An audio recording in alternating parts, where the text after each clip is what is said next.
All right, and we are live now, so just takes a sec here on YouTube screen here.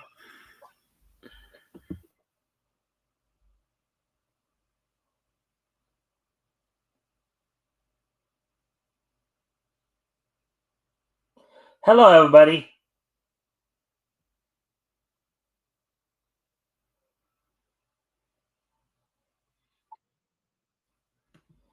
Alrighty then. So, welcome to the Mikestand, everybody. Of course, we've hit Friday, which means we're at that point in the week, the end of the week here. Of course, once again, time for our historical comic retrospect. This week we're continuing our look through comics that went on sale in February of 1940. This week focusing in on Centaur publications and David McKay publications. But before, of course, we get started, Tim, how are you doing today? Pretty good, pretty good. I had a lot of thoughts on my mind, if I may speak them. Oh, sure. As always, I give you the chance to introduce yourself if you'd like. If you'd like to, Yep. go ahead, share. Introduce yourself, share any links, share any thoughts. I don't know if they're Yes. all one and the same, but let me just before you do that, let me just ask and remind everybody, of course, that if you can, guys haven't already, if you guys can like and share the stream, see if we can get some more friendly people in here to engage, that would be appreciated. Also, if anything here grabs your attention, feel free to comment and or ask questions, and we will try to answer the questions to the best of our ability. With all that Oh, being hey, said, Rick. yeah, hey Rick, I see him. I was just about to highlight him. Hey Rick, hello all. Hey Rick, welcome to the chat. But with all that being said, now with all the disclaimers out of the way, Tim, Mm-hmm. the Well, floor is yours. I was just thinking, it's important to have a good rapport with your chat, yes. Yes.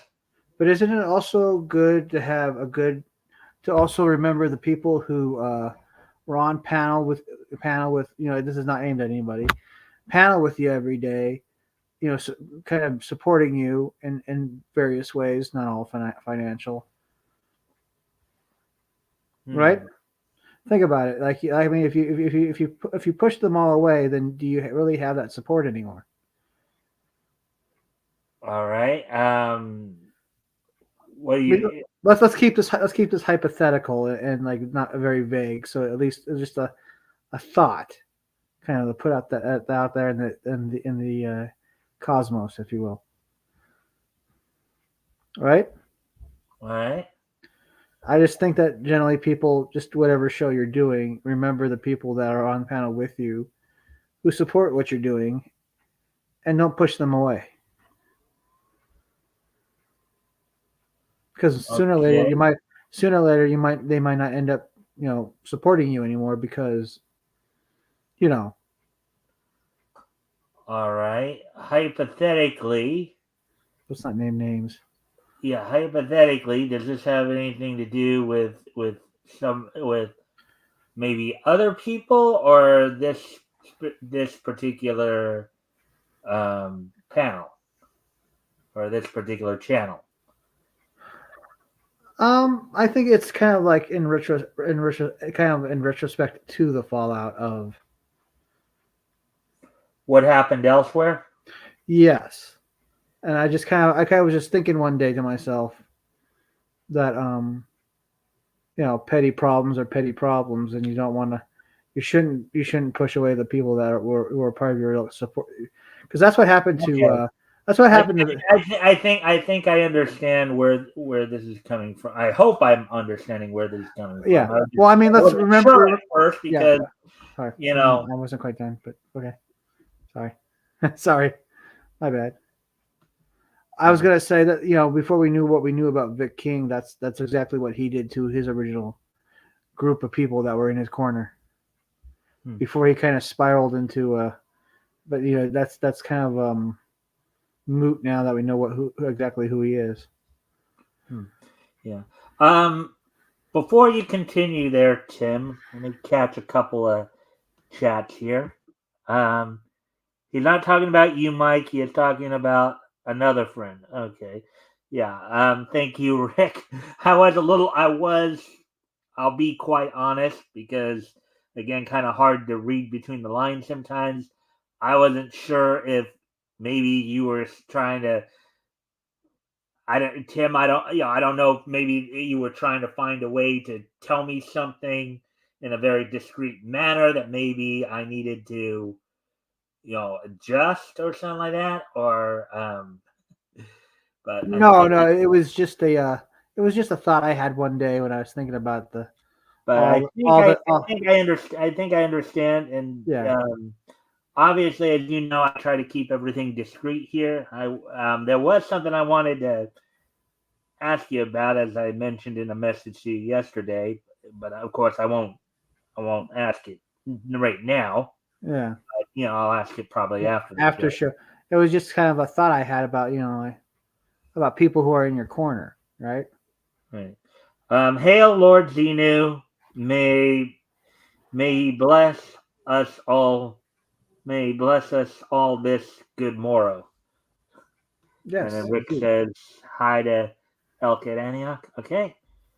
All right. So I think I understand now where this is coming from. I think I kind of get the idea of the implication, Right. without specifying anything in particular. But No. It was just kind of a thought I had after when you after you're kind of everything's kind of been done and you're kind of just alone with your thoughts. You kind of think about things. you look back on certain situations and you try to as you try to process what's going on. Yeah. Yeah. Yeah. So Yeah. um, the one thing I do want to, of course, just say about all that. Even I understand generally what you more or less. The thing that kind of, I guess, put me a little on guard was the money aspect. What Uh, money? What money aspect? You don't have to be very specific, but that just because you were talking about people who support you, right. in all aspects, including financially. You Yeah. know, not all of us, of course, are in a position to where we could financially support people as much as we'd like. Oh, Or, like that. That kind of goes back to Vic as another example. Before we knew exactly what we knew about him, there were people that supported him financially, and he kind of bit the hand that fed him, so to speak. okay. Because again, it was partially why I was a little concerned when I heard like the part about financial support. No, support doesn't always mean financial. Right. Support can be anything from spreading links for for campaigns Right. or like being on their show and being guests on their show. Right.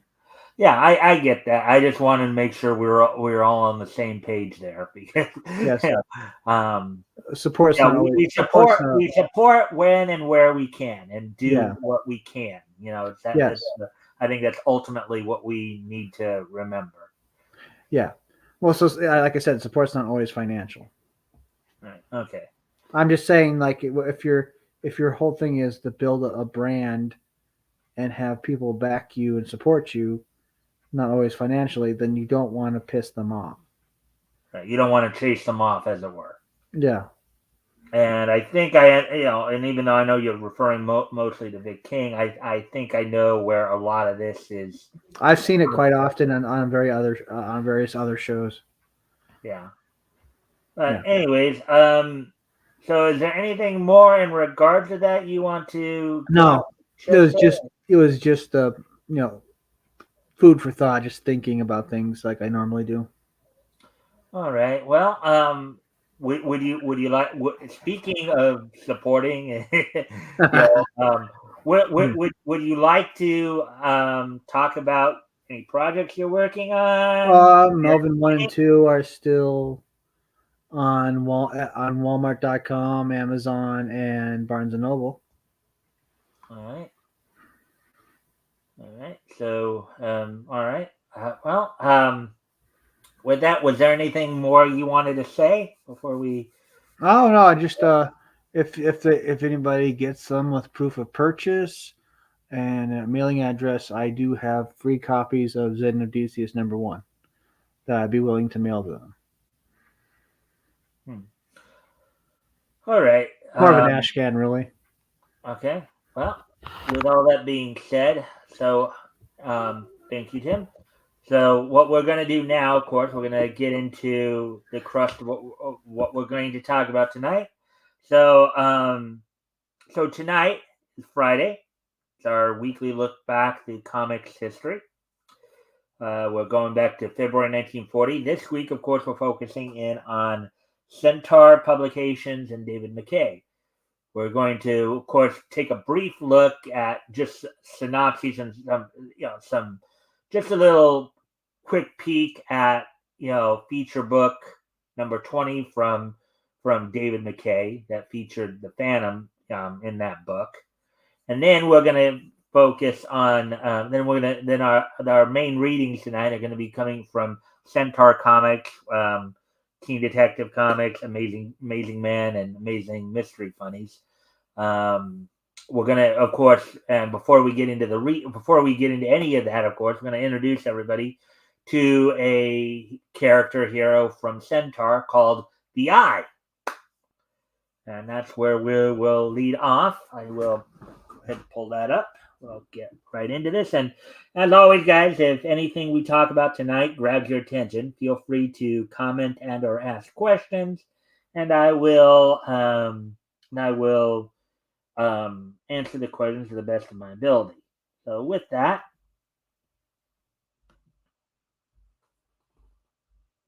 let's see.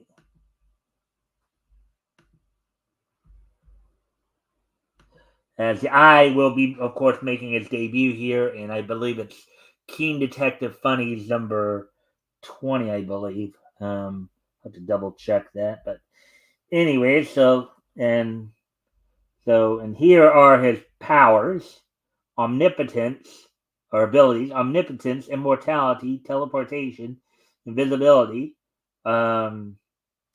transvection, telekinesis, pyrokinesis, heat X-ray vision, and ability to work miracles. Is there a full shot of him? I think that right there is about the closest thing we got right now. I'm sure we'll see it when we read the story. That's about it. He looks like the like a comic book drawing of the crawling eye from that one movie. I don't know the movie because I never saw it, but it's an old black and white film. All right, so let's normally I don't read a lot of this aspect, like the publishing history, but there's just not a whole lot of information here. So we'll read what information is here, and then we'll see more of it in the when we, of course, get into the reading. The Eye is a fictional comic book character created by Frank Thomas. Of course, not to be confused with either the two baseball players, one from the 60s or one from the 90s, and published by Centaur Publications. The character had no origin story and existed only as a giant, floating, disembodied eye wreathed in a halo of golden light. The powerful being was obsessed with the concept of justice and existed to encourage average people to do what they could to attain it for themselves. If the obstacles proved too great, the Eye would assist its mortal charges by working miracles. Time and space meant nothing to the Eye, and it existed as a physical embodiment of man's inner conscience. Kind of sounds like God, don't you think? Do you think? Do you think it sounds like God? Of course. Oh boy. Okay, so let's just look at the publishing history real quick here, and look at the golden age appearances here. So, it does say here. Actually, it was Keen Detective Funnies, Volume 2, number 12, was his first appearance. But the eye appeared in the pages of Centaur's Keen Detective Funnies for 16 issues, cover dated December 1939 to September 1940, in a feature entitled The Eye Sees. The feature began with the book's 16th issue and continued until the title folded after its 24th issue in September 1940. Following its run in Keen Detective, Centaur promoted the Eye to its own book, Detective Eye, which ran for 2 issues, November and December 1940, before folding as well. Now, Centaur, and I might have mentioned this before, Centaur would eventually fold itself by the end of 1942. You didn't really have very many companies lasting a decade, like decades, like Marvel and DC. Yeah, some of them kind of lasted a little beyond a decade, like Fawcett, which we'll be reading next week, of course, and Quality. But so Golden Age appearances. The Eye had 11 Golden Age appearances, including Keen Detective Funnies, Volume 2, number 12, Keen Detective Funnies, Volume 3, number 1, Keen Detective Funnies, number 18 through 24, and Detective Eye, number 1 and 2. So now that's all on that we're going to read for now, because that's pretty much you basically got the idea of who and what the Eye is here, right? Yes, I shall be right back. I have to take care of something. All right. So let's see now.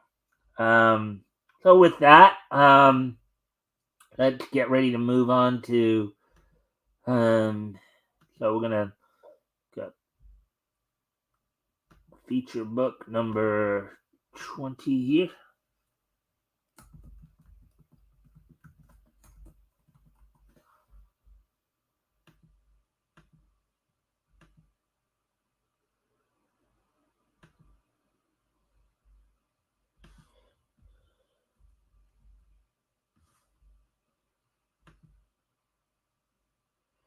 All right, so here we go. So this is the 20th issue. So this is from David McKay. This is the one book we're gonna take a quick peek at from David McKay here. Let's see. So now, for whatever reason, there doesn't seem to be a whole lot of David McKay's publications books out there for some reason. None of the sources I have any copies of them. That's why we can't really read them. But what we can do is we can come to Grand Comics database to at least look through the summaries and see what's available here. You back, Tim? Yep, the Phantom. All right. So there's the Phantom right there for feature book number 20 from David McKay Publications. So we're just going to do this real quick, then we'll get ready to do the main readings. The Phantom and Diana Palmer. The Phantom. So, of course, one page of the letters, typeset, and then the main story of this particular feature was the Singh Brotherhood Part 1, written by Lee Falk and then penciled and inked by Lee Falk and Ray Moore. Lee Falk also did the Mandrake stories as well. So, okay. Genre was adventure jungle. So the characters in this story were of course the Kit Walker, the Phantom. Also Devil, Guron, Diana Palmer, Selah, Melville, Horton, Jimmy Wells, Cabal Singh, Ahmed Singh, the Phantom's grandfather, the 19th Phantom, Phantom's father, the 20th Phantom, and Sir Christopher Standish, the first Phantom. It was reprinted in the Phantom Pacific Comics Club 1993 series, number 20, 1993, but also they got the reprints from the Phantom Dailies, in other words, the daily strips, from King Features from February 17th of 1936 to June 20th, 1976. Um, so the Sting Brotherhood is, and then indexer notes here. The Sting Brotherhood is the first Phantom daily story. The second half of this continuity appears in issue 22, originally penciled, inked, and scripted by Falk. The art was given to Moore after the first few weeks as Falk, who was also doing Mandrake, was too pressed for time. So there you go. So that's feature book number 20 from David McKay Publications in a nutshell for you. Here's a question: how many of these things folded? Because, like I said, some of these titles didn't last. Will last maybe 3 years, 2 years. Well, yeah, I mean, well, this book actually did last for a while but kind of off and on. This is actually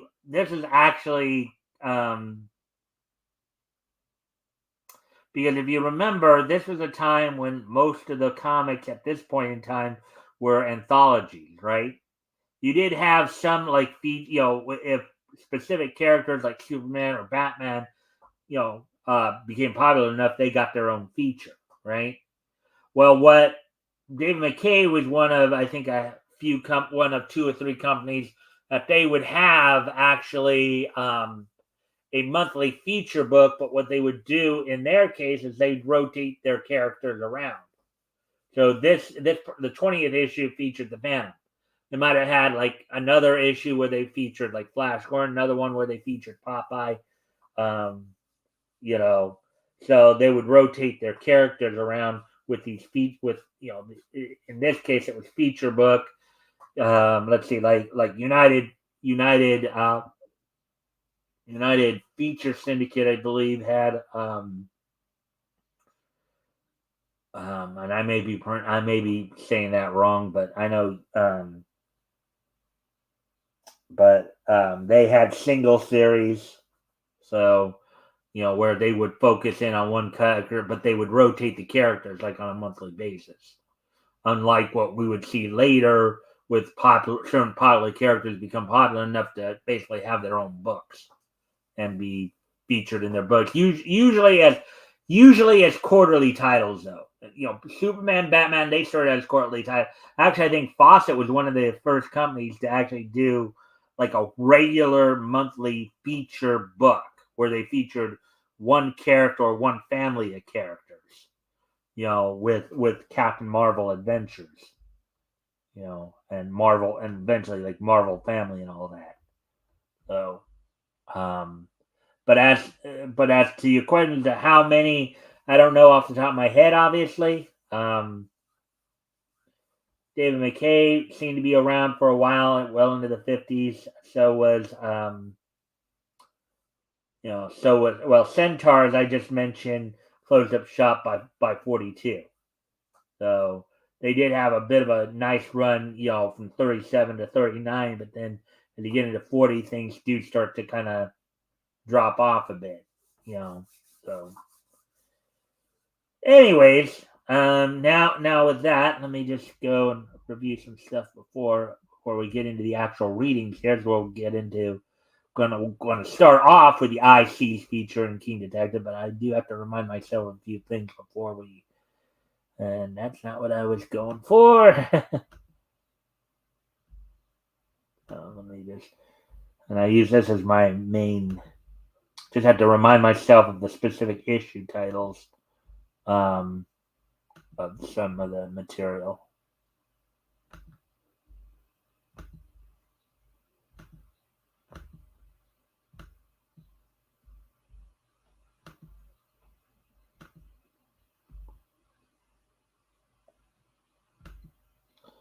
And then let's see. So yeah, we did just. Oops. Oh, come on, you.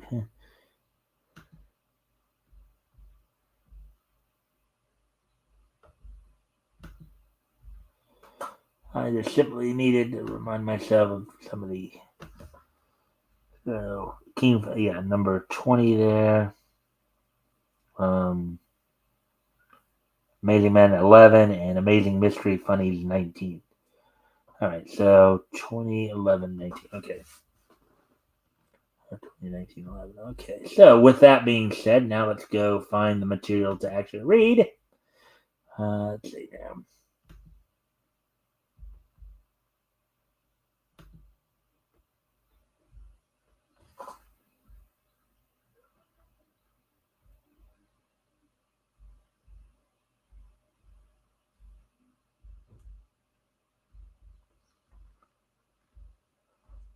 All right.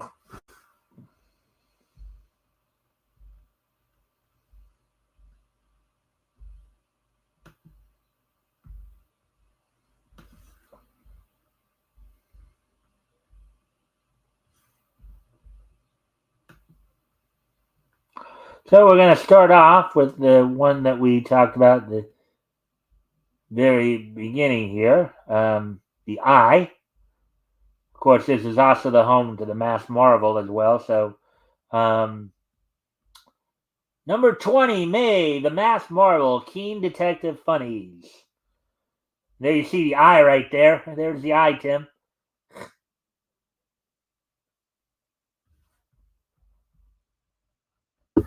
Yeah, I see it. All right. All right. In this issue, Mass Marvel, Spark O'Leary, Dan Dennis, FBI, Amateur G-Men, Spy Hunters, The Eye, Dean Denton. The Eye's powerful ray repels the attacking aliens. All right, so there we go with that.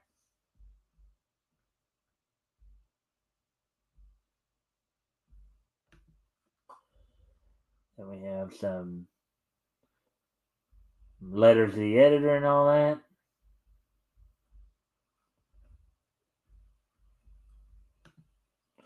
The Eye Sees. There we go.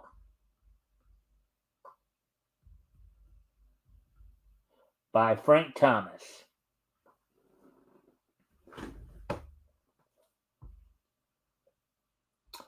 The Eye, a symbol of the haunting voice of man's inner conscience, that mystic, all-powerful force that causes evil deeds to boomerang and destroy those who plot them. Wow.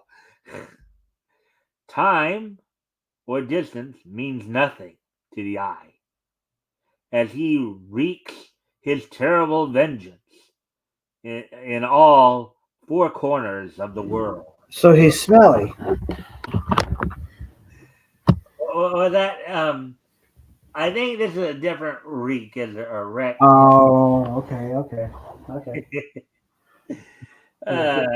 Spelling's a little different here, Tim. Yeah, I thought maybe he made the criminals gag on a stench. Yeah, well, that might be one possibility. Our story opens near the bitter Root Mountain border country of America's rugged and beautiful Great Northwest. All set to take off, Chief. 10 passengers aboard with chutes all adjusted. Okay, make a present of to the U.S. Head across the border and drop them at the usual place. I'll expect you back in 3 hours.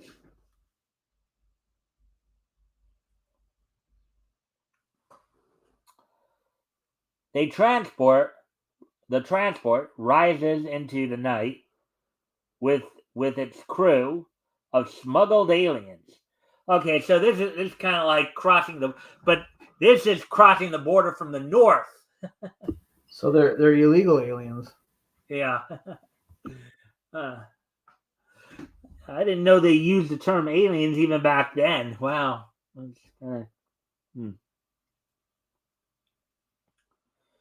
Now, when we jump out, we will be in the United States, yes?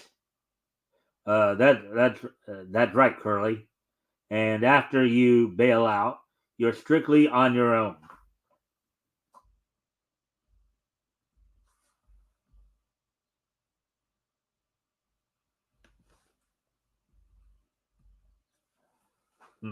It's a wonderful, quick way to become a United States citizen. You said it. Except you don't usually get to be a citizen that way. Oh, not back then, no. Yeah. All set, men. Here we are. Bail out one at a time. And don't forget the ripcord like some of the others have. There's no one at this desolate spot to see you. But there is someone at that desolate spot staring out of the heavens like a flashing meteor. The eye sees. That's quite ominous, isn't it? There. Yep.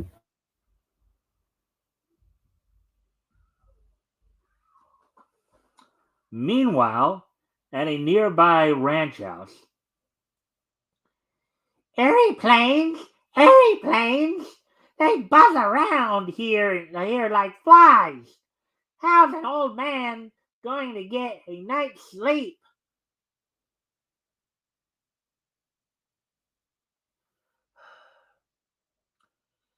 Did you call, Grandpa?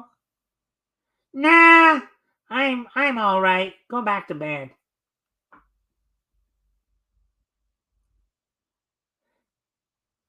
Now the dogs are barking. If it okay. Actually, now the dogs are barking. If it ain't airplanes, it's dogs. The critters sound excited. Maybe I better go out and have a look around.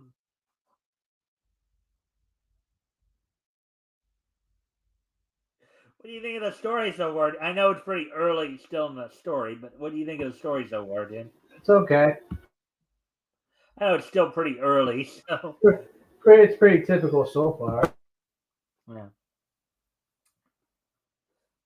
I'm going out to the barn and see what the dogs are yelping about. I'll be right back.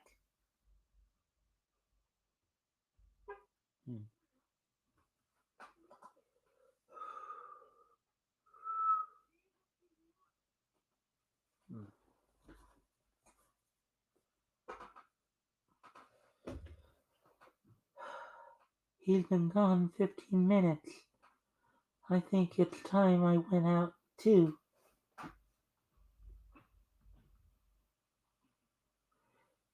Grandpa, who is it? Go, darn it. Oh, darn it. If I know, he looks like one of them foreigners.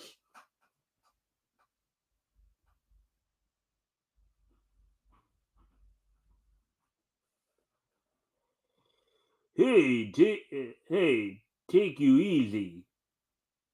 I found him sneaking around in here. What's your name?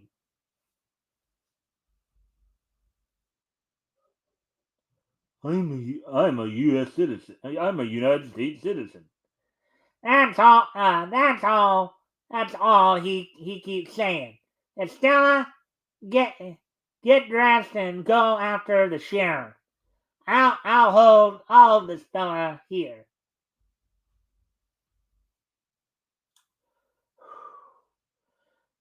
Come on, Lizzie. Get going. Grandpa will catch cold in his nightshirt.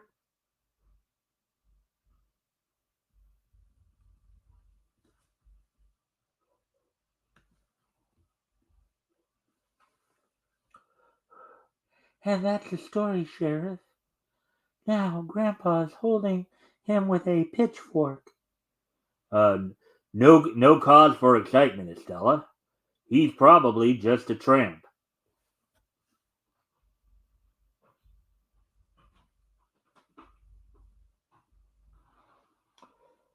So this is the feller.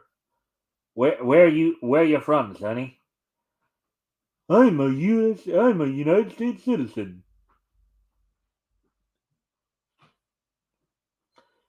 Being a United States citizen doesn't give you the right to prowl around on people's private property, bub. Okay, Grandpa, I'll lock him up if you say so. But I think you're being kind of tough with him, seeing as how he didn't steal nothing. Come along, young fella. Oh yeah, but trespassing is considered illegal too.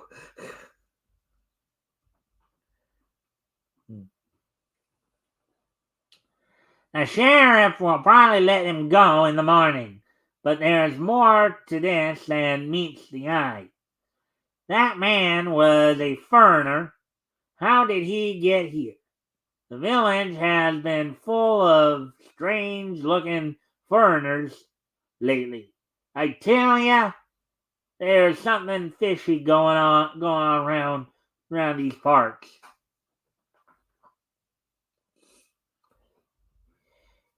Yes, sirree, Bob. Something fishy. What's that thing?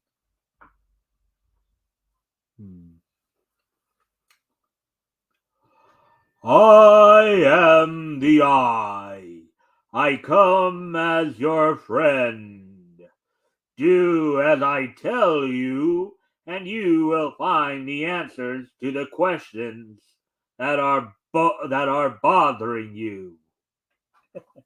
How do you like my eye voice there, Tim?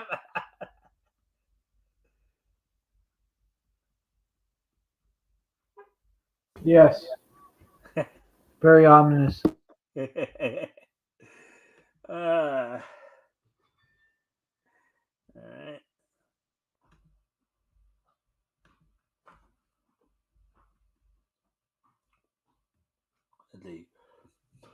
Leave immediately for Rocky Pass Plateau. Take plenty of rope with you. When you arrive, there you will see a strange sight. Your common sense will guide you from that point on. Farewell and good luck. Estella! We're going for a ride. Get dressed. What, again?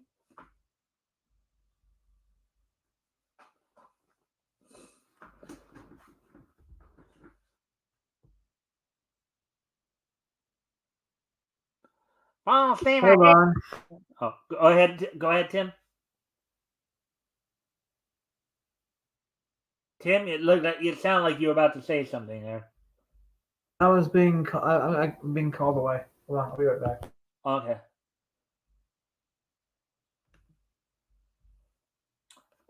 Full steam ahead for Rocky Pass Plateau. I guess I'm not too old for adventure by cracky.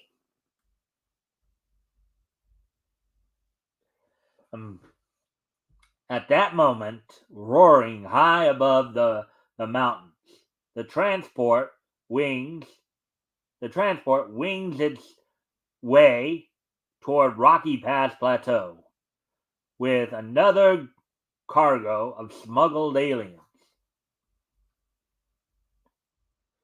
Well, we've done pretty good tonight. This is the third load.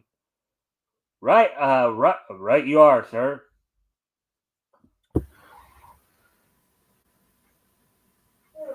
Yeah, yep. At 100 smugglers per head. That isn't bad.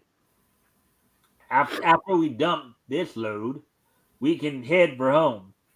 Look, is that the Eye?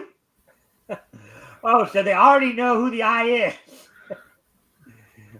He's already established. Somehow, yeah.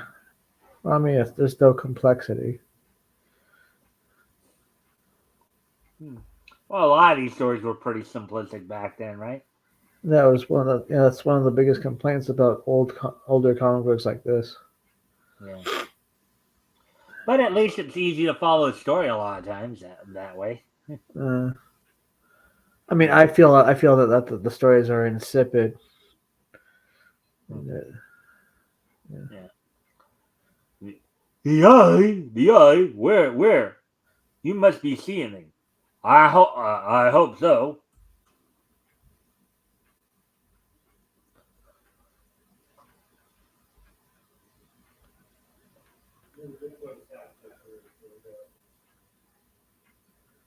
If we meet the eye up here, we're doomed.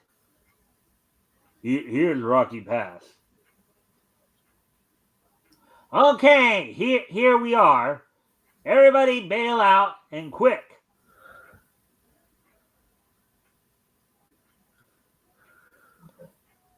They all jumped. Now let's get out of here.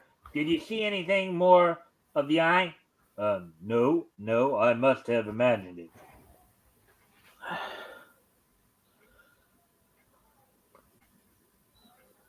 The last group of aliens floats earthward as the plane speeds on.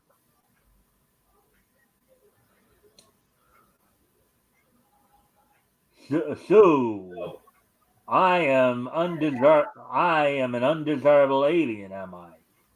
I'll soon have my feet on U.S. soil in spite of those. What the? I've stopped falling.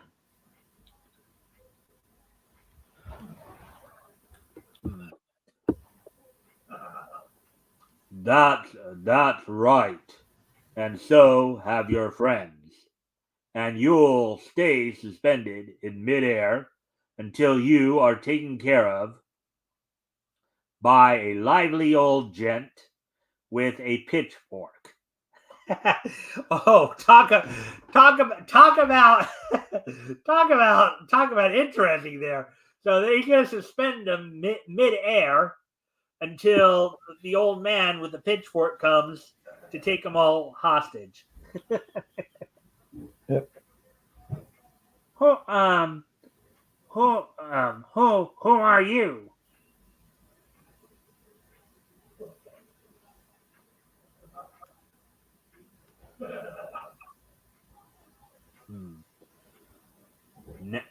Now I must leave you. I have an appointment with two men in an airplane. Just then, that's Rocky Pass. Look, parachutes. A lot of them. So parachutes is just another word for. Oh, it's a poor pronunciation of parachutes. Okay. Yeah. Obviously, he didn't probably go too far in school. He's obviously a hillbilly idiot. I get it. Yeah. So this is where all of them foreigners are coming from. Sneaking into this country without a permit. I'll bet well.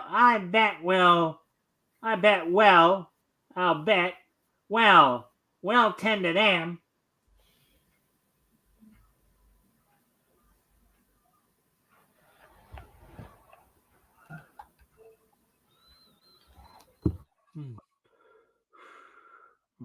Our Ranger, it's an eye fella that's holding you up there. So I'll be ready to catch you in case he lets go. Tie him up, tie him tight, Stella, and we'll move along to the next one.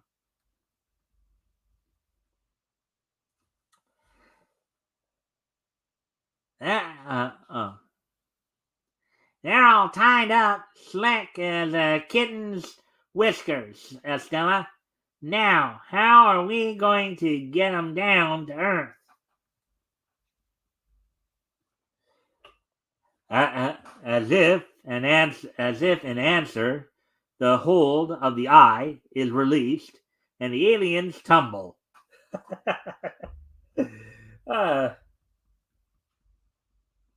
Pretty straightforward there, huh, Tim?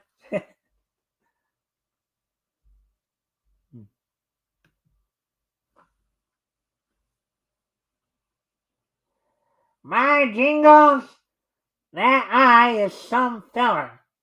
Now we'll cut off the parachutes. Oh wow! Just mosey along, slow like Estella. Wait until the sheriff sees this hole. The hooscow will sure be full tonight. Again, The old man sure gets off on hanging people. what was that? I said the old man sure gets off on hanging people. Oh, I guess your little dog decided to say hi, huh? Yes, she's very vocal right now. Yeah. She needs to shush. You shush. Yes, you shush. Again, the scene shifts. We're passing over Dead Man's Canyon. There, that's where your other pilot cracked up. Shut up! Shut up, Chief. The motors are missing. They're going dead.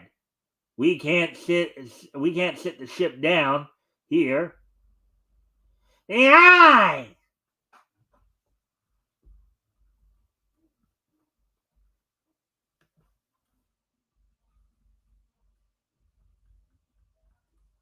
Spare us! Our motors are dead. Why don't we fall? Because I am holding you. I want you to have a last few minutes to think, to realize, and fear. I enjoy seeing the look in the eyes of scoundrels like you when death stands before you. Oh boy, what do you think of that, Tim?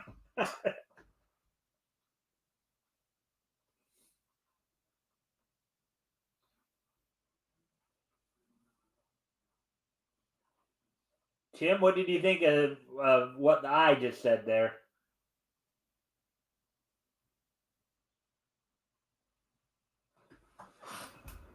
All right, maybe I need to take a quick peek. Did he maybe in private message tell me that he'll be right back? No.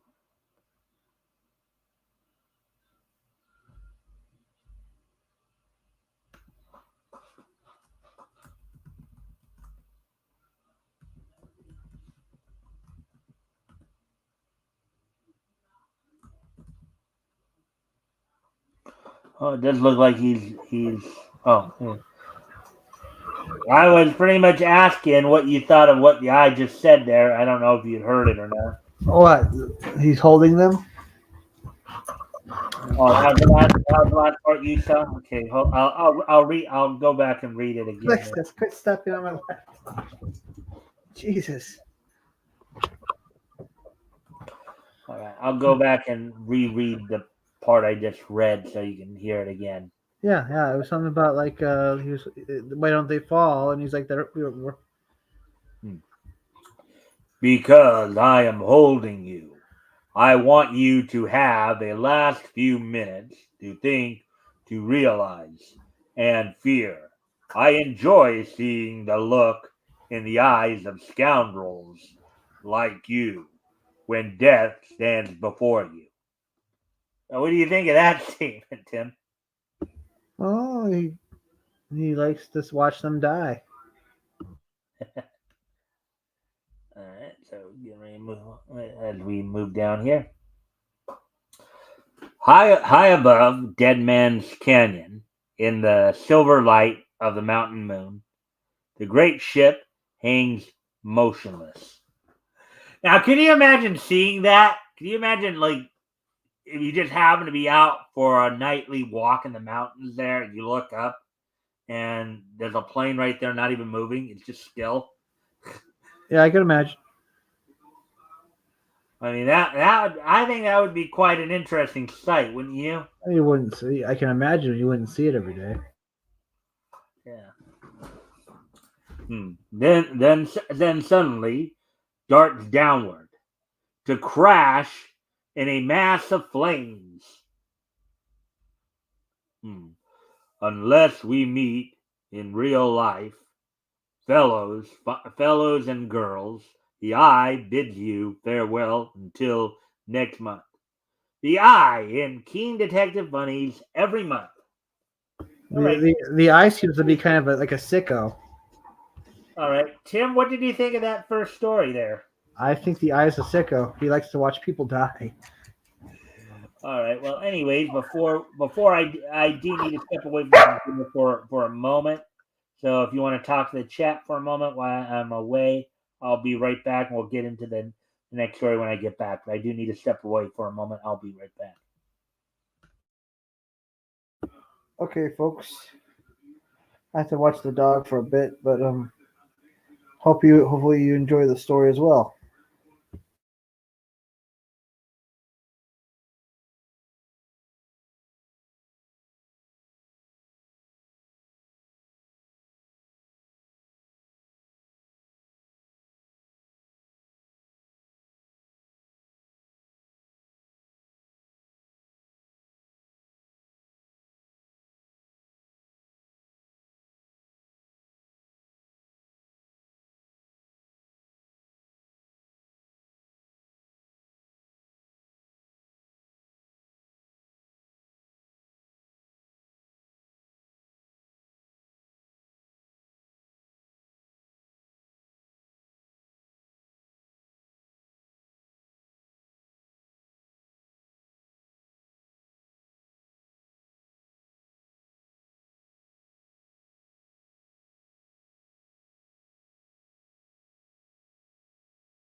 Can you hear this, folks? It's a game. Behave. Quit being a little baby. Turn on the camera so you can see. See?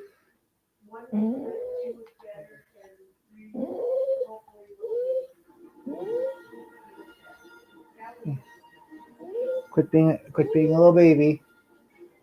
Huh? You stop being a baby. Well, I don't know what your deal is.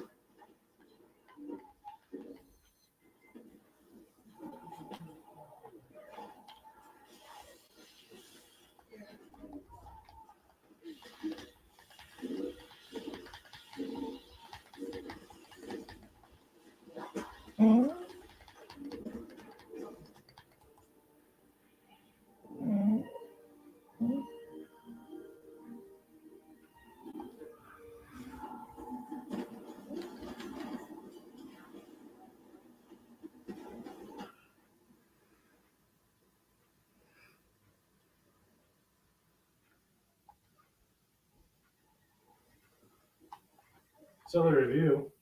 Oh yeah? Good. Yep. Miss Lexus, you should settle down. Night time. Yeah, she being a little brat. Yes. So if you need to settle down. Yes. We seeing your dog there, Tim? Yeah. She being kind of a brat. How old is she? You know how old she is? About 4. 4. 4. We think 4. You think for what you found her or something like that? You didn't. Yeah, my brother found her on the road. She had been hit. Oh. I mean, you would never know that she's been hit though. I mean, she's called Lexus Mercedes because she's like the cost of two cars combined. Huh. All right. Well, with that, you ready? Shall we continue on to the next story then? Yes. All right. Amazing Mystery Funnies number 19, I believe, is what we're looking for here. And we're gonna try to read two stories from this one. We're gonna read when I get to it. Actually, let me just double check and go back and make sure that I had the right one there.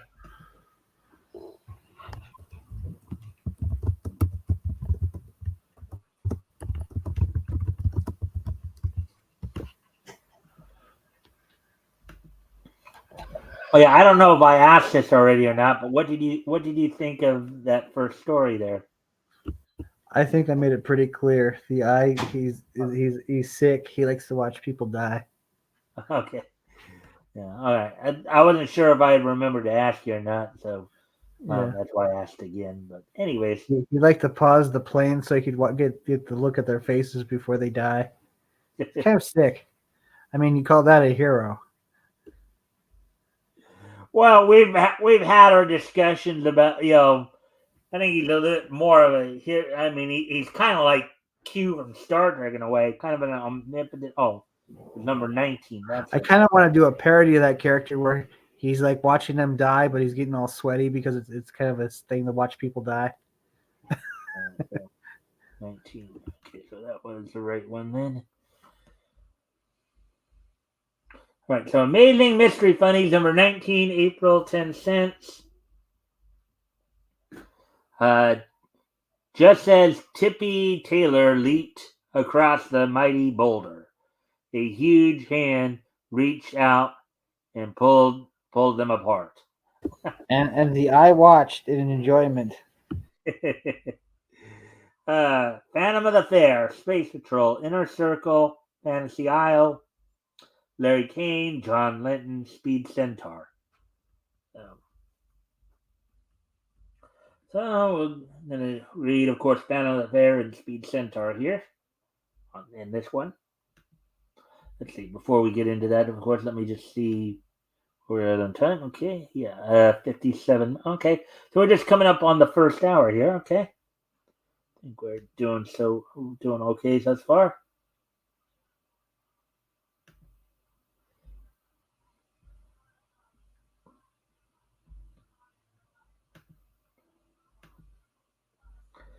All right. So let's get into this. The Phantom of the Fair.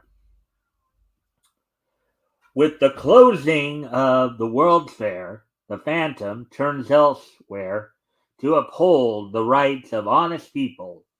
Because of the sudden wave of crime, the Phantom goes to Rochester, Maine. It's old man Yeeman. He's been murdered. Yes, sir.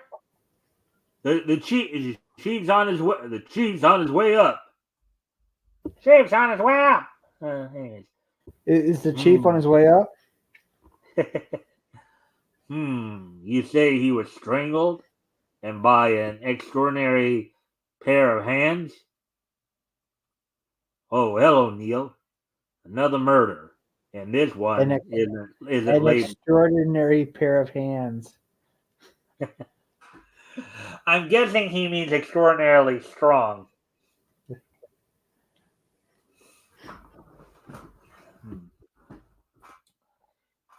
Isn't labeled with a skull and bones. What? Weren't there any clues? No. The work was done cleverly and so quietly that even the servants didn't hear a thing. This is one case that I'd like to solve without interference from any outside source.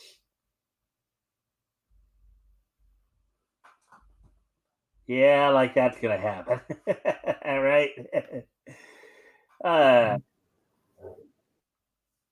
excitement over the murder dies down, and the city turns to the carnival. And their main attraction, Fat Sue, is not even a suspect. Step right up, ladies and gentlemen. See the man without feeling, the man without a brain. Blah blah. Wow, they didn't even try to finish that dialogue. This is like,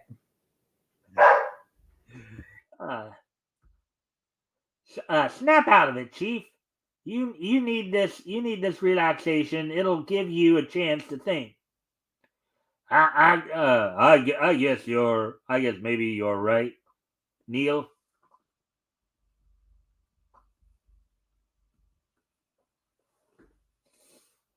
Now that I'm here, I'm glad I came. They say this is a pretty clever act. Pretty clever act. And now, ladies and gentlemen, excuse me there. I would like to offer you for your approval a man without ability to think for himself, a being that moves only at my command. so pretty much everybody on the internet.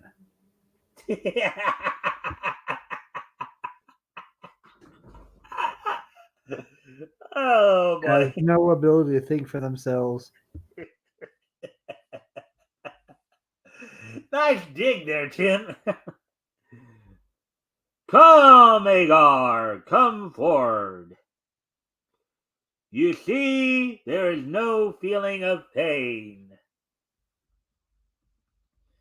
And with the people on the internet, there's no empathy either, I doubt. I don't think so, no.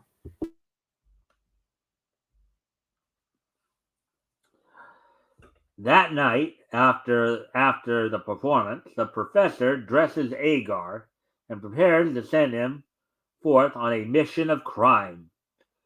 Now, you have work to do. I want money, but you must be careful.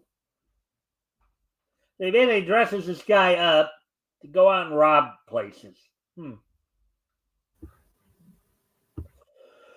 Hey, check it out. Ra's al Ghul did team up with Lex Luthor. Ra's al Ghul, you mean? Yeah, Ra's al Ghul. Hmm. The joke still stands. Yeah, I know. Let no one stand in your way. But tonight, you do not kill. Hurry. Aha, the professor saw the police chief at our last appearance. Now we shall return that visit. He will find my messenger thorough.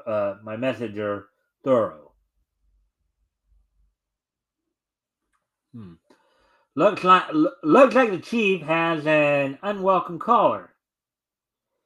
Without hesitation, Neil tackles the intruder, who fights back hard. But in spite of his furious attack, Neil is no match for the stranger.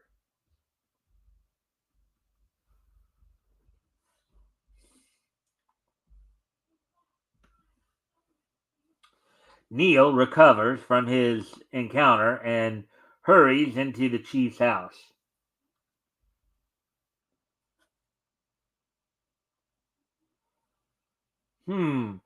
Robbed and beaten. Chief, Just the way I like him. Chief, this is Neil. What happened? I don't know. I was reading when all of a sudden this ghastly thing attacked me. Well, if you're sure you feel all right, I'll go. Good night. Good night, son. I've got to think this out.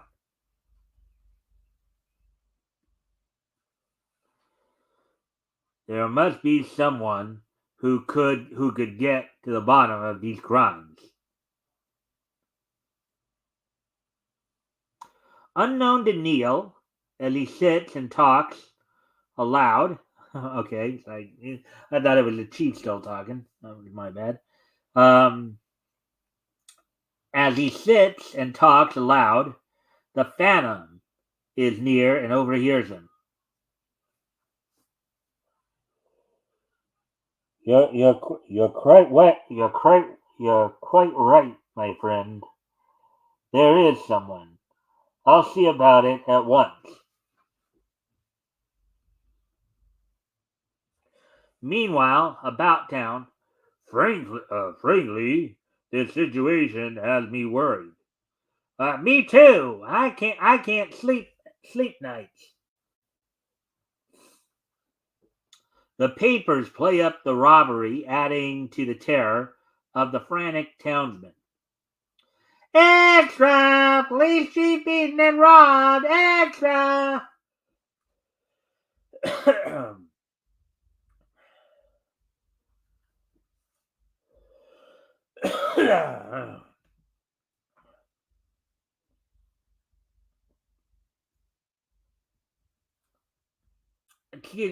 Excuse me a moment. I gotta go get some water. I'll be right back. Tim, you wanna talk to everybody again? I'll be right back.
All right. Anyways, Hey, you're back. huh? Hey, you're back.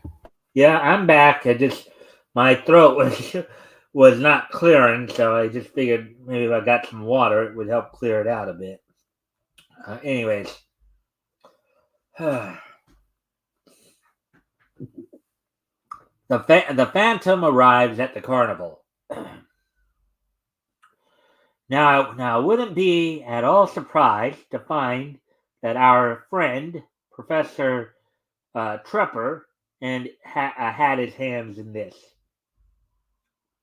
The Phantom soon gets to work. Let's see. Good evening, Professor. I'd like to talk with you. What? Who are you? What do you want? See here, get out. See here, you get out. Just then, Agar returns from an errand of burglary. Agar! Quick, destroy this man! Agar's blow seems to take the Phantom unawares. Agar! Follow me! We have no time to lose. Do you hear? Follow me.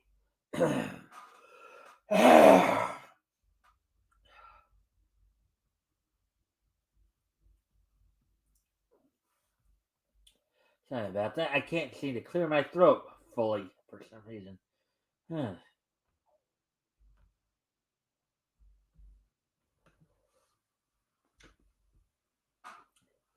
As the professor flees, he notices some of the carnival employees and makes use of the traditional cry for help. Hey, Rube!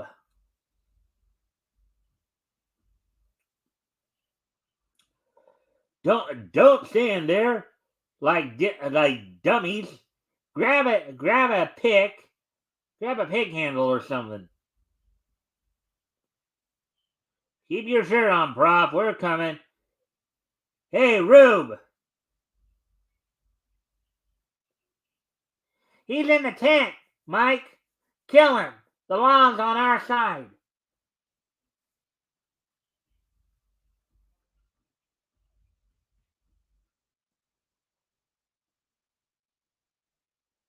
The Phantom leaps forth to meet the carnival crew.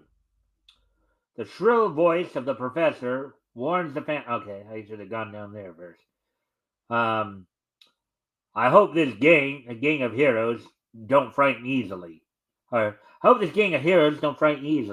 His sudden appearance startles the men, and then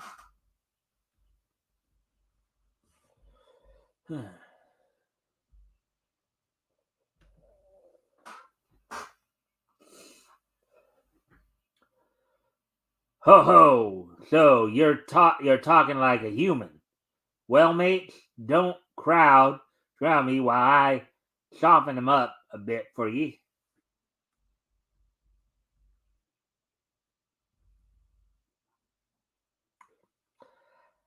I think you are mistaken as to who will soften what. Ew, ugh!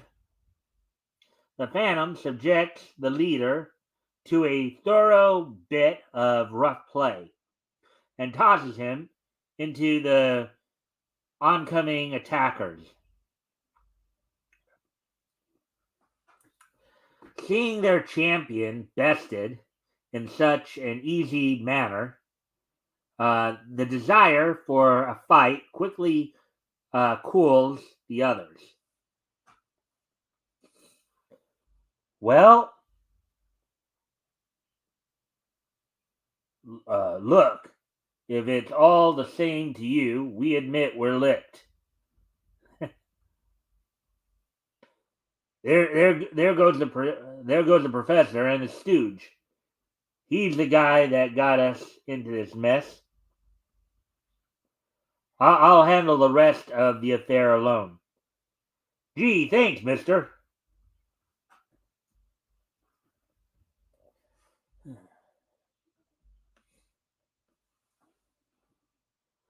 Just a minute, Professor. We were having a little talk. Here, Agar. A knife. Use it quickly.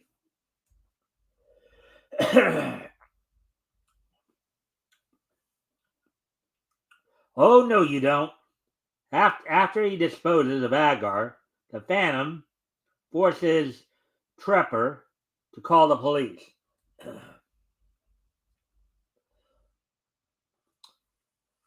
Chief of Police? Yes, I want to confess. But save me from this madman! What? What? Yes, of course. Confound it. Just when I was about to catch the real criminal, the Phantom gets the right one, and I'm holding the bag again. He don't seem to be hurt.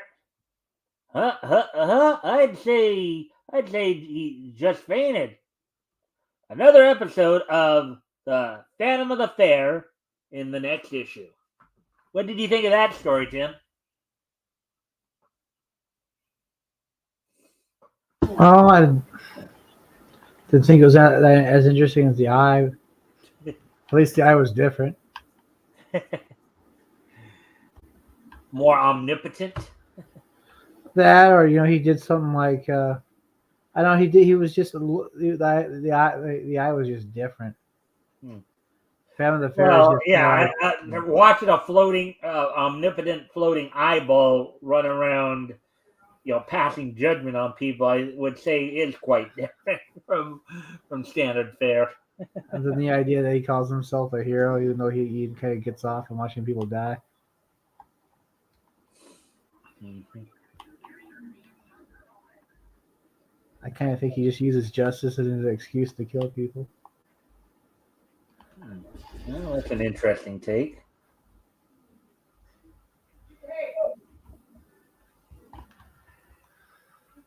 Yes, Space Patrol there. Now, of course, the next story we're going to try to touch upon is Speed Centaur, as soon as we get there. I don't know if you read some of these ones before, but I think you might have read a Speed Centaur story with me before. Well, I mean, yeah, I heard one before. Yeah. Superior Men in Sports. He went fishing during a World Series. Rube Waddell, the eccentric pitcher of the old Athletics, did just that when Connie Mack called him for duty. Let's see. 20 years ago, Jack Dempsey gave Jess Williams the worst beating the ring has seen. Today, Jess aids Jack in his business enterprises. I think upper right, that's Jack Dempsey and Jess, and then there's and then we see here he ran the wrong way. Roy Regals took the ball for USC in a Rose Bowl Classic. He ran the wrong way. He was tackled by his teammate on the 5-yard line. Oh boy! And that's like a real life story. Yeah, I think all of these were real life, obviously.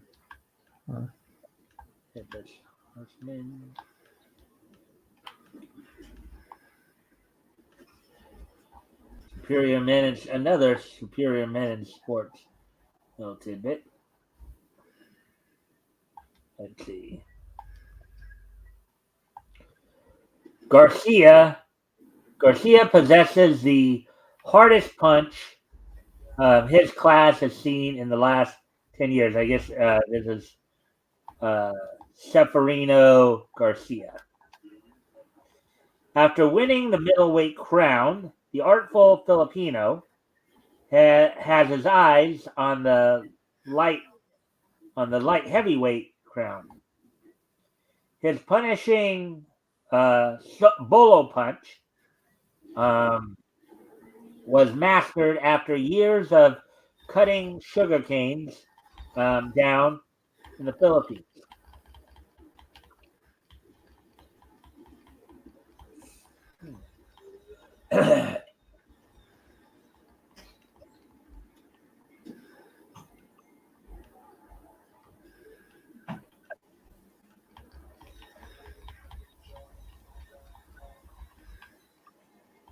Here we go. Speed Centaur by Malcolm Kildare.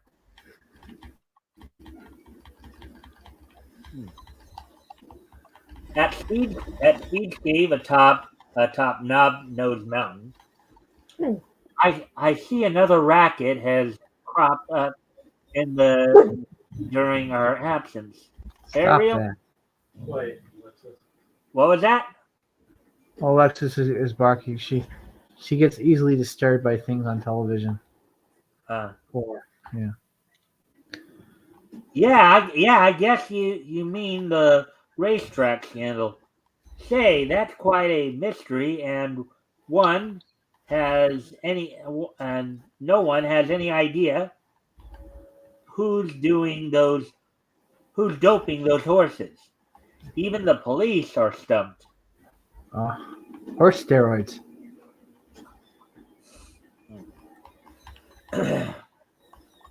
Well, I think this case is right up our alley. I have a plan that might break up this dope ring. What's that, Speed? You remember how we broke up the jackpot gang? Well, um, tried out my disguise. Here's where I become a racehorse. Say, that's a swell idea. Let's get started.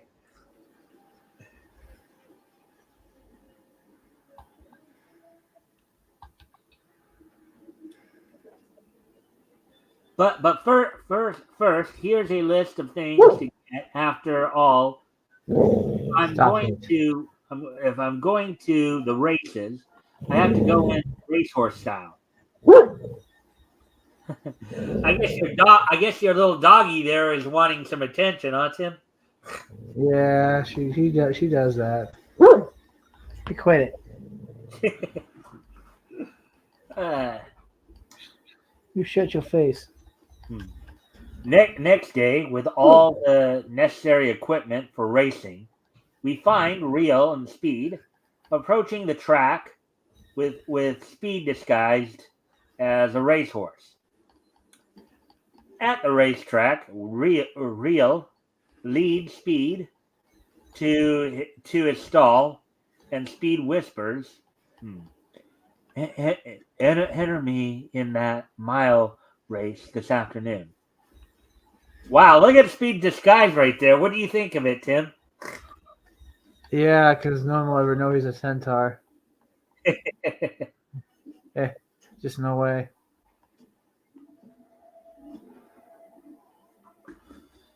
Yeah.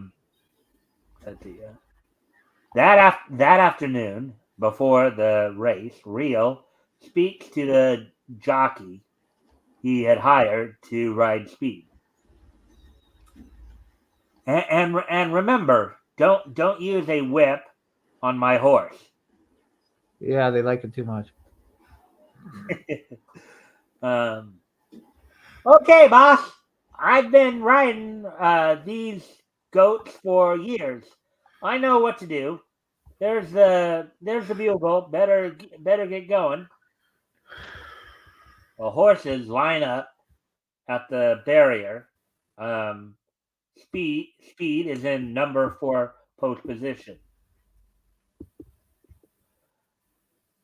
All right. They're off.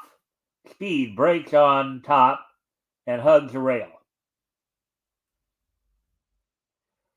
At the half, Speed, with an amazing burst of speed, shows his heels to the other horses and flies around the track to cross the tape a winner with a new track record.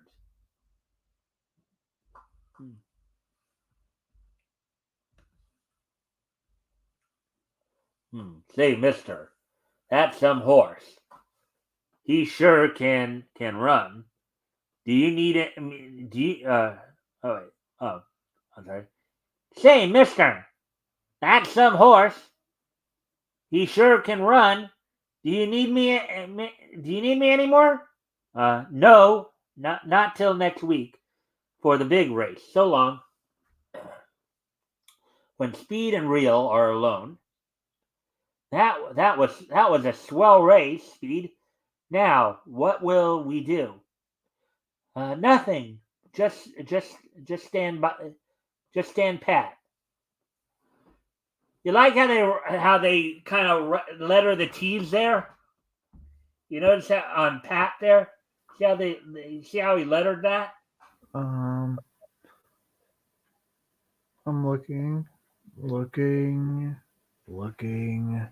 Horse Big race. Meanwhile, Look at the T's. Look at how they lettered the T's right there. it looks like they did it by hand. It Well, looks like yeah, a Y. Looks like a Y. Looks that just looks like that's bad. what I was trying to get you to see. It looks like a Y. Looks like bad lettering there. Uh-huh. That's just terrible. Yeah. Wonder if anybody back in 1940 here when this book came out, I wonder if anybody picked up on that. I mean, look at where the guy's head is. He's got a little bit of red on his forehead, and that's part of the wall. That's the color that's on the wall there. Oh yeah, okay. Meanwhile, a thug who had seen Speed's record breaking run reports to his boss. And he's entered in the big race next week, boss. Well, we have to do something. We got a lot of dough. Get on flame get on flame in that race. Beat it. I'll call the big shot for orders. So what will I do, boss? This nag can really run.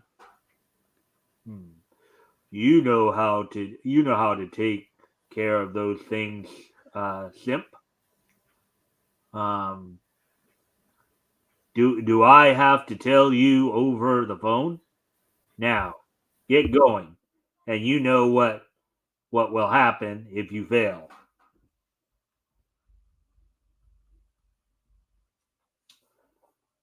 The night before the big race, finds Simp and two of his gunmen stealthily near Speed's stall. Quiet, you guys. The guy that owns this nag sleeps in the stall with his horse. I'll cover him, and you two take care of the horse. Have you got the hypo filled and ready? Yeah, boss.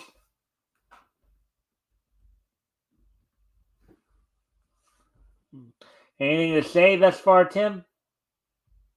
No, it's just I don't know. It's they're rigging races, and this guy's a centaur, and very preposterous idea. When the three thugs enter Speed's stall, Rio cries out,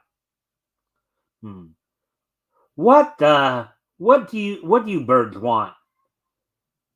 Take it easy, mister. I have you covered. We just want to inject a couple of vitamins into your horse. I wouldn't go near that horse if I were you. He's a killer.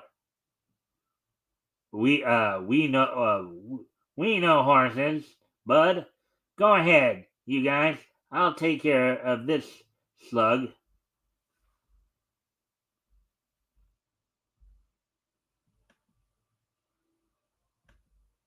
Mostly, like it's like these old comic books kind of come off as like B movies. Like if Again, they were still early on in there. Yeah. Their So I just like that's just what I bring to the table. I just kind of riff on them. Yeah. The thug with the hypodermic needle is about to inject the dope into Speed when Speed lashes out with his horse with his hooves and kicks him through the wall. Ouch! That's gotta hurt. It's kind of ironic. The horse's name is Speed, and he's gonna get injected with something. I'm just saying. Yeah. As Speed turns to confront the other gangsters, the two flee in terror. Yow!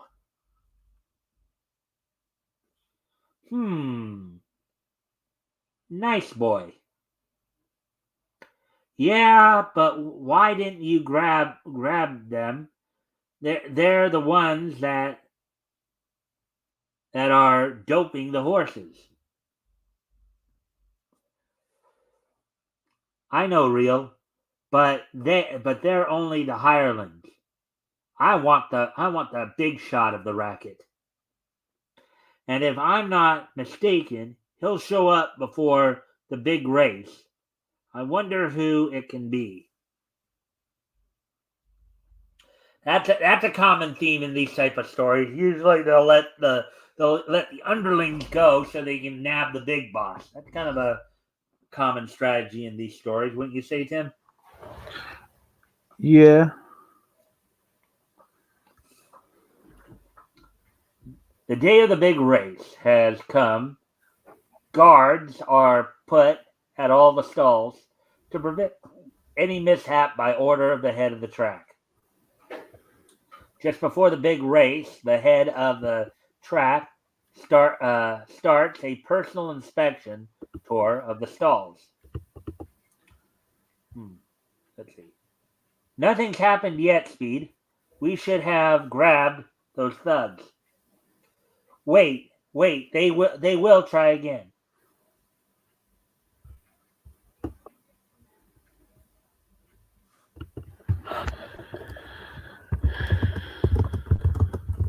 Real. Here comes the owner of the track.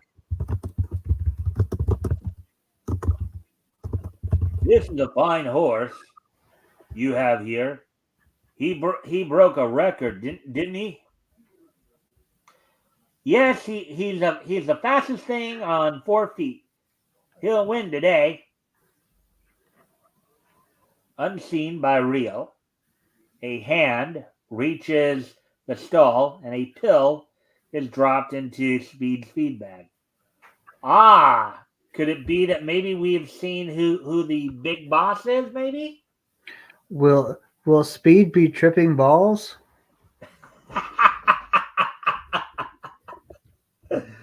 Oh, boy. After the track owner leaves, he's a nice guy, Speed? You think so? Huh? Well, this might come as a shock to you, but he happens to be the leader of the dope ring.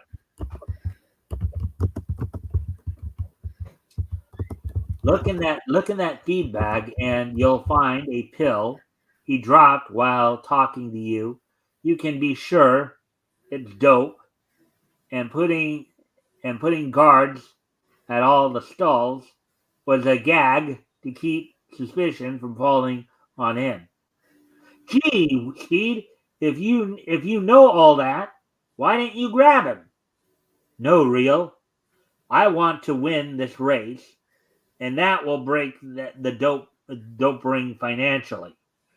Ah, so there's an interesting way to stop a dope ring. Instead of hurting or killing them, kill their cash. Right, Tim? Well, I mean, you can't kill cash. Well, you get what I mean, though. You could be like the Joker and steal it.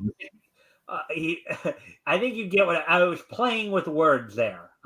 Yes, you're right. You cannot literally kill cash. Okay. Maybe you could do what the Joker did and steal the money and then spend on a suit for yourself. Anyways. Can't have a dope ring if somebody spend it on a suit.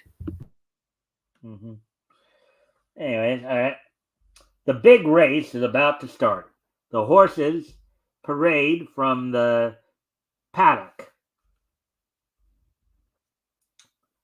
Let's see. The track is jammed. Many people are betting on Speed because of his record-breaking run. But the wise boys are betting on Flame. Suddenly, a cry goes up. They're off! The horses break from the barrier, and as they do, The jockey on a horse next to Speed swerves his horse in front of Speed. The horse has been pulled over so hard he fell directly in Speed's path. Oh boy.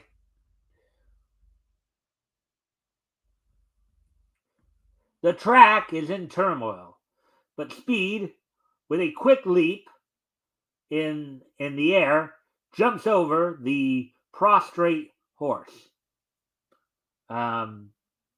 Speed lands on the track behind the horse named Flame, and soon finds himself bottled up on the rail by Flame and two other horses.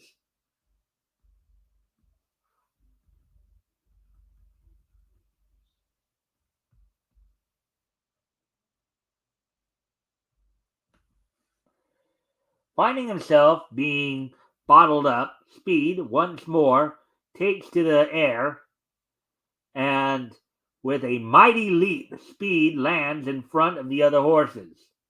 So he basically just literally jumps over them, huh?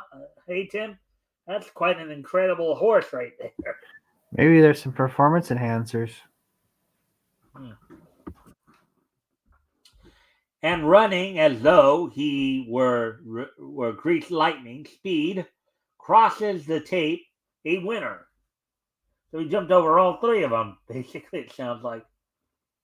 As Speed is being led around the winner circle, his sharp eyes pick out a car containing the owner of the track and the rest of the dope ring fleeing the track. To everyone's amazement, Speed leaps in the air in pursuit of the car. Speed lands on the road in front of the onrushing car. Taking off his disguise, Speed hurls it with all his might through the speeding car's windshield. Wow! That's got to be a very interesting way to get captured. Probably.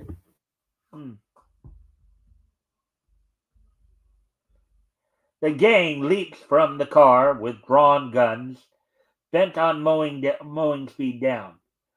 But before they have a chance to use them, Speed starts giving them a going over. Wow. With telling blows, Speed slugged and trampled the gangsters into submission. Ouch, that's gotta hurt. Speed sends the last gangster crashing to the ground.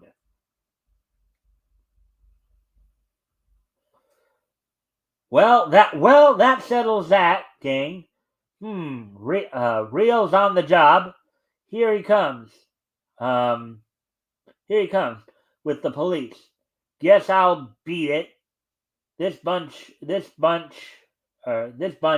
won't come to for hours. So saying, Speed leaps high in the air and heads for Knobnose Mountain, satisfied that once more he has defeated crime.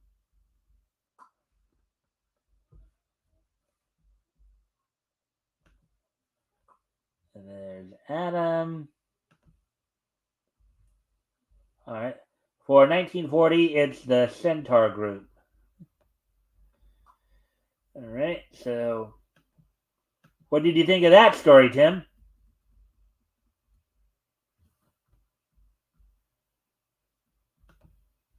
Well, I thought, again, the eye seemed better than that one.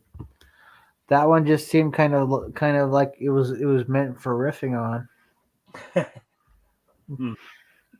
I mean, there's nothing that interesting about a half man, half horse. I'm sorry. I mean, that's just my opinion. It's like, okay, he's a half man, half horse, and he fights crime. That sounds ridiculous. Well, we got a couple more stories I was going to go over here if we can get them. They're like 7 pages each. Is kind of a contrast to the two stories. The two features we're going to look for here are Mini Midget and Mighty Man. An Amazing Man comic. Mighty Mitch. Midget and Mighty Man.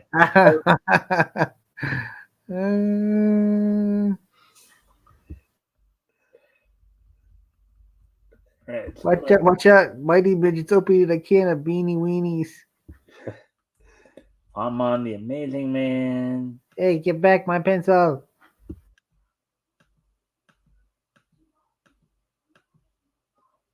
Chuck Hardy. Iron Skull.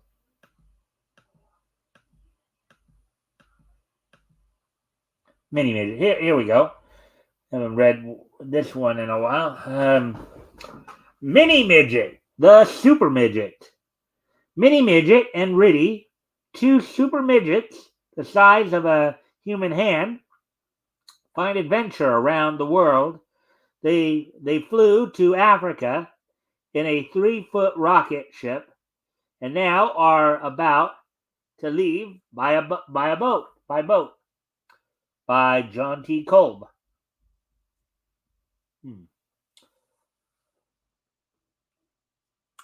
Are they already read? Yes, the boat will be here soon. We better get them. Well, Mini Midget and Pat and Riddy, you'll soon be leading us. I just want to say I'm sorry to see you go, and thank you for saving our lives. That goes for me too. We were just lucky that those natives thought we were gods. I'm glad we were able to help you. It helps that we're white.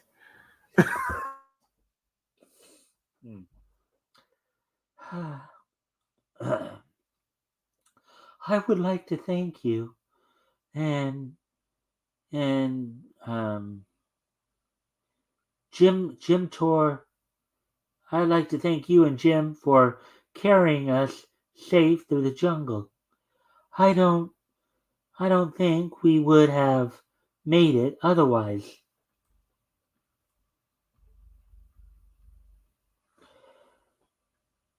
Later, at the landing, Captain, this is Mini Midget and Riddy. You will see that they get down the river safely. That I will, my lads. I'll take them down to Boma. There they can get a liner to the States. I will see that they are taken care of personally.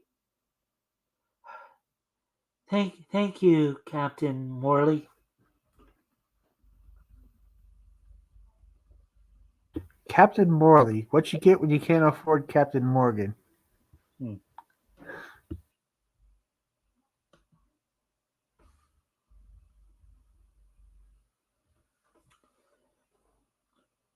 Say, Captain, I just received word by telegraph. 4 convicts escaped at Telly. Telly. They're headed this way, and well armed. So keep a sharp watch out. If the blokes cross my path, they'll be sorry. I promise you. I'll shove off down the river. Now, good day. With Mini Midget and Riddy lodged safely in the captain's cabin, the boat is on the way down the muddy Congo River. On our way home, at last, Riddy. I almost hate to leave, but the States will sure look good. Oh, hello, Captain. Captain Morley. Um,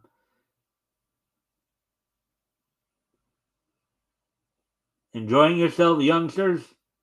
Yeah, yes. It's so quiet here on the river.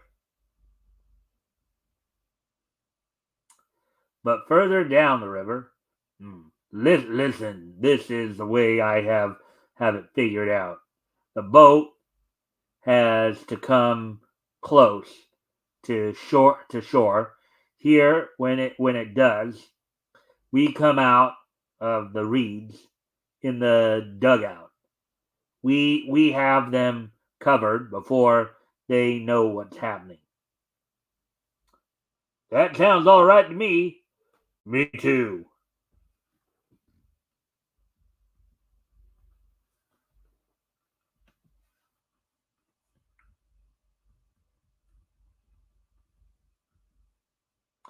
As the boat coming down the river pulled in closer to shore, a dugout shot out from the reeds.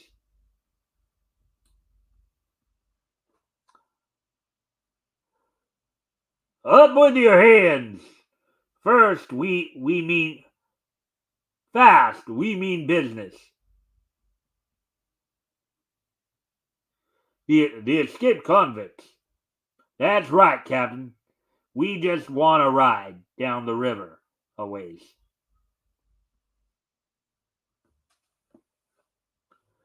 Take his gun and disarm the crew.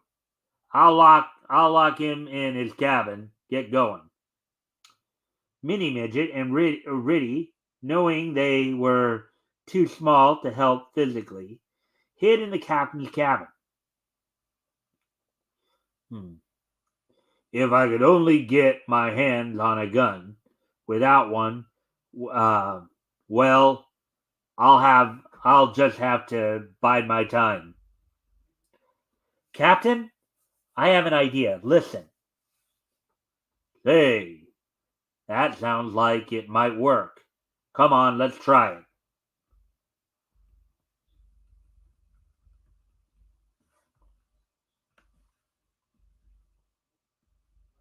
All right. Silently, he was let down on a piece of cord. Then he crept over to where one of the convicts slept. The revolver was too heavy for him to carry, so he tied a piece of cord to it, and the captain pulled it over to the porthole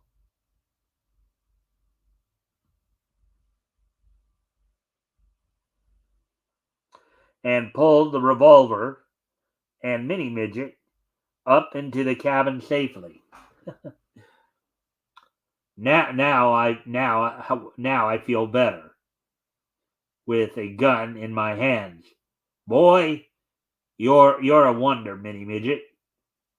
That fellow won't won't wake up till morning. I'll have to get the drop on the whole gang together. We'll make a fight of it anyhow.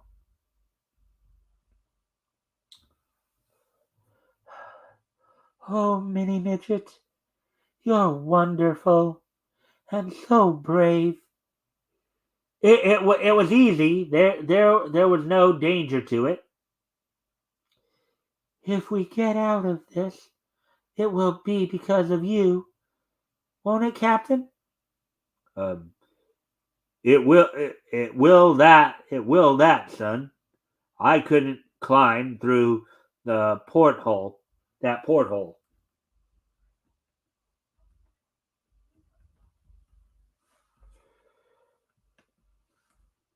It was then that she knew they were doomed. The Uh,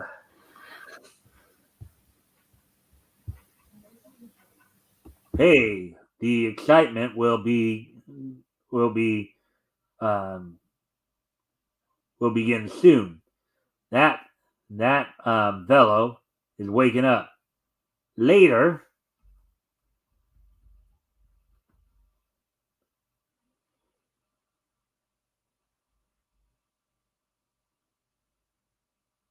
Okay. Later, the sleepy convict's hand groped for his gun, then a frantic search before he let out a yell for his partners. I tell yous, I had my gun right beside me, so help me.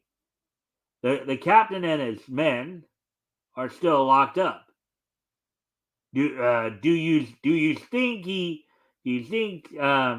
we would take it? Here's your gun, rats.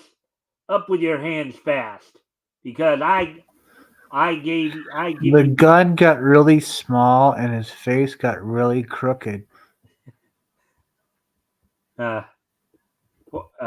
fast before I give you the lead part of it.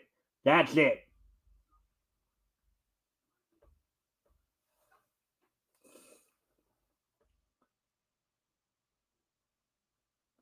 I told you no funny work. He got me in the arm.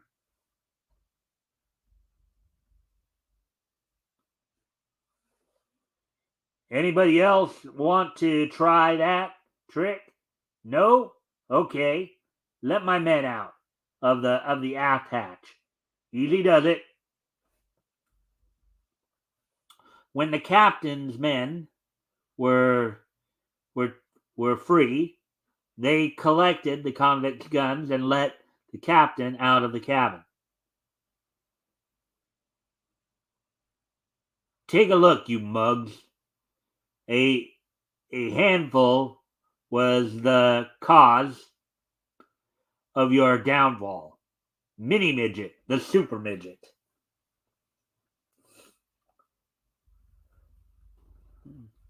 Let's see. I believe that might be it. Let's see what happens when we go to the next page.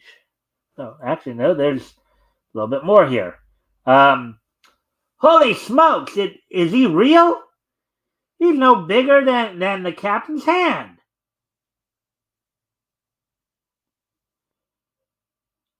He was real enough to take your gun last night. So that's how you got it.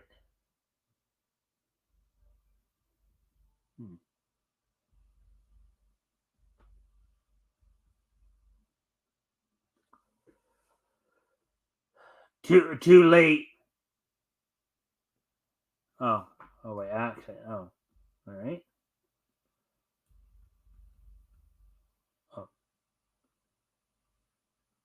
He okay. I kind of quick as a flash. The convict swing at Mini Midget and knocked him over the captain's rail into the river.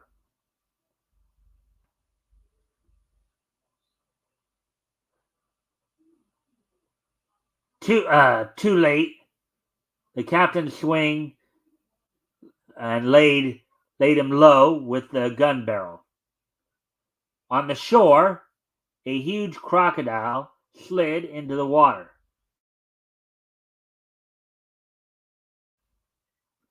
Attracted by Mini Midget's splash, it headed for the spot. The captain saw the crocodile heading for Mini Midget and grabbed a rifle.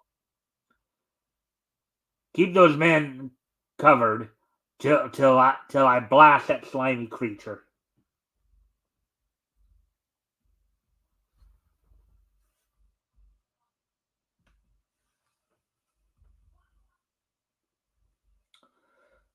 The first shot, then a second, hit the crocodile between the eyes. Help! And Mini Midget was pulled up on the boat, safe, as the crocodile, thrashing about, sank into the river. Riddy, who had been watching with fear in her eyes, gave a cry of relief when she when she saw he was safe. Oh, I thought sure you'd be killed. I almost died of fright. Well, I thought I was a goner myself. I was lucky, I guess. With the convicts locked up and Mini Midget safe and dry, the captain thanked him for the help he had given.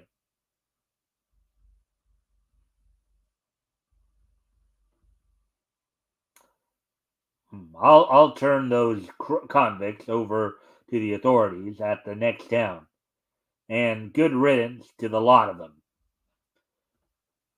We leave Mini Midget and Riddy watching the shore go by as they float down the Congo mighty river of dark Africa.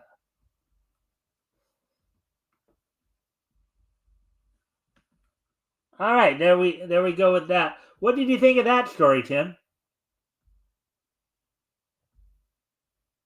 It's all right.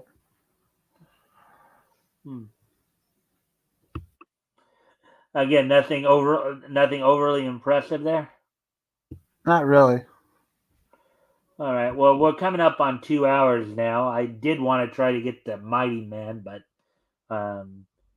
you feel like going through another story, or should I start to wrap up? Whichever you want. It's your show, man. All right. Yeah, I think we'll wrap up. I think we got through like 4 stories, so that's still pretty good. So overall, how did you like the selection overall, Tim? I don't know.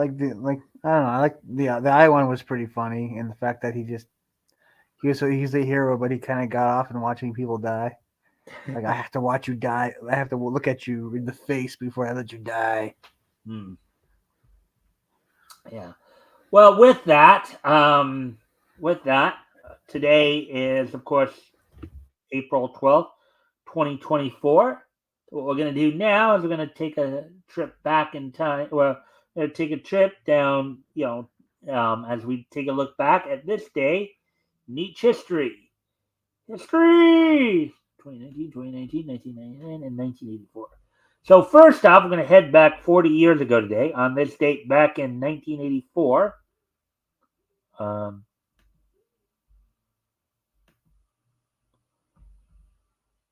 this date back in 1984, the 335th issue of Flash went on sale on this date back in 1984. Of course, this was the first volume of the Flash. This was actually a continuation of Flash comics that started back up in 1940. This Flash started in 1959, following Barry Allen's debut in Showcase number 4.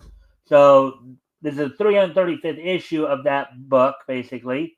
The story was How to Trash a Flash, written by Carrie Bates, penciled by Carmine Infantino, inked by Frank McLaughlin, lettered by Philip Hugh Felix, and colored by Carl Guilford.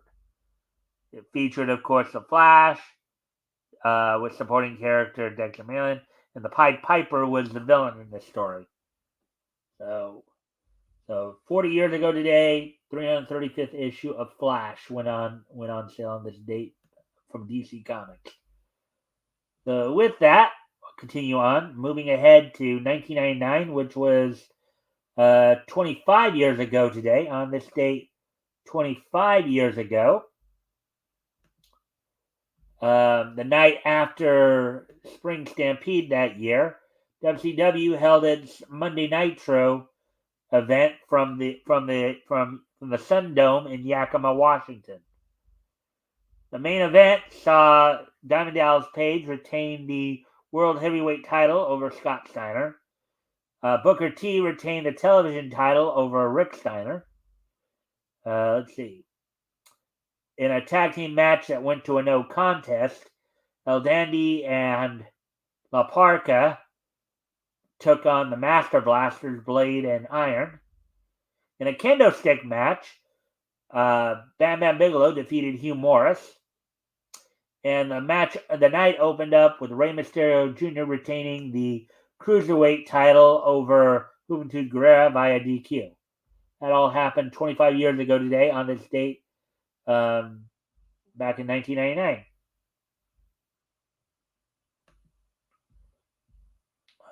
Anyways, now I'm getting ready to move on to the next piece of niche history as we move ahead to 2019. On this date in 2019,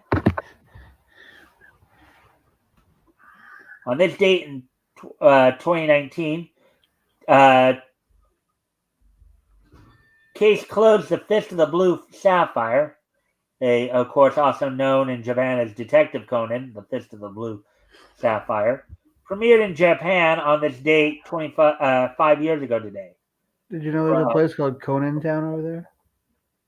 I don't know. I don't think so. But so on this date in 5 years ago today, CMS Entertainment's case closed, the Fist of the Blue Sapphire, premiered in Japanese theaters on this date 5 years ago today. Now, case closed over in Japan is still a very popular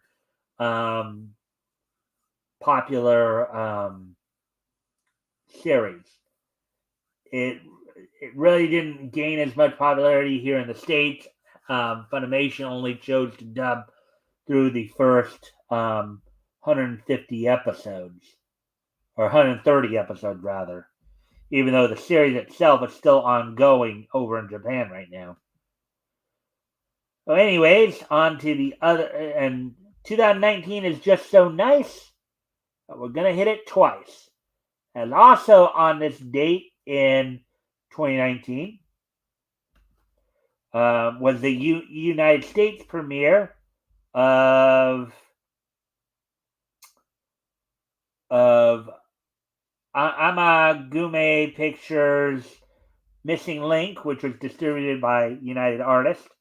So on this date 5 years ago as well, Missing Link, which was a stop-motion animated adventure comedy film, premiered in theaters on this date 5 years ago today. With that, I thank everybody for being here tonight. I hope everybody enjoyed the show. We will, of course, be back here on Sunday. Tim, I hope you'll join us for the panel show. Maybe share some of your thoughts on what we read tonight with everybody. Oh, yeah, I will. Conversation. So with that, I thank everybody for being here, and we will see you all on Sunday. Bye.